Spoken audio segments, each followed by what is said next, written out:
weather aware. All right, we certainly will. Thank you so much, Mikhail.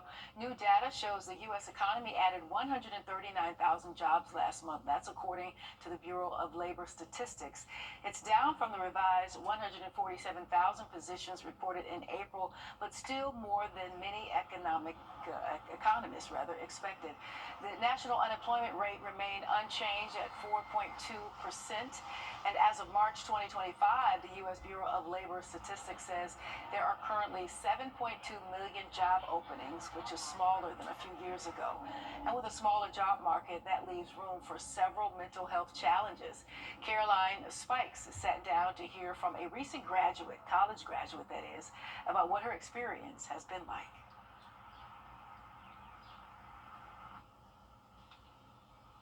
I think I applied to maybe 100-something jobs and didn't hear back from like anybody, and that was really annoying.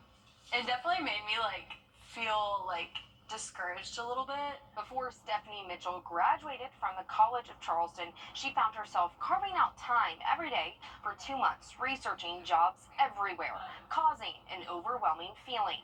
Therapist Allie Conley says when we can't control things around us, that's when our heart rate goes up, where our brains then interpret that as a threat, which can create a dark spiral of anxieties and depression.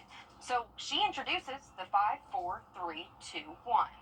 It's kind of like playing I Spy with your senses. So you'll look around the room or wherever you are and list 5 things you can see, and then 4 things you can physically feel, 3 things that you can hear, 2 things you can smell, and 1 thing you can taste. And so it helps you go through your senses and really ground into the present moment. Another practical exercise you can do is 2 breaths in and 1 breath out, regulating your nervous system.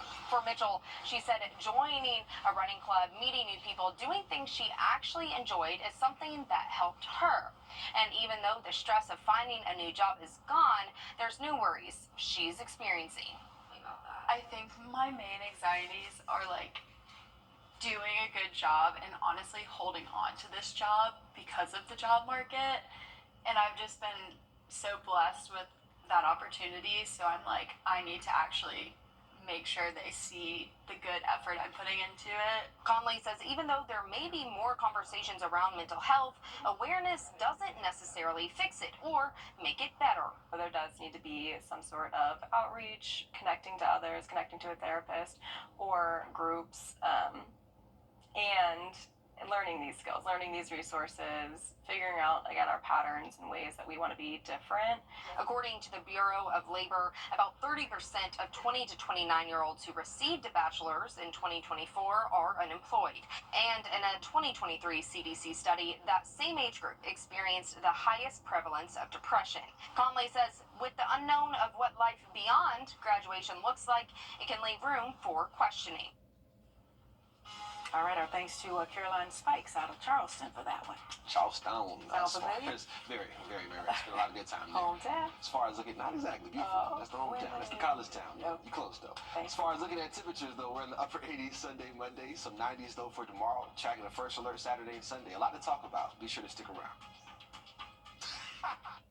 North Augusta, you can't handle the roof. We have issued a first alert in anticipation. Spring in the CSRA means severe weather season is here. With fast-moving storms that can disrupt your whole day. Cloud to ground lightning, that's going to be... But you're good, because you watch WRDW First Alert Weather. We're all one county here. And you get the first alert with forecasts where you live. All the sweeps are working here. Whether it's sunny or severe, we get it right. And you get it first. WRDW First Alert Weather, on your side. Touch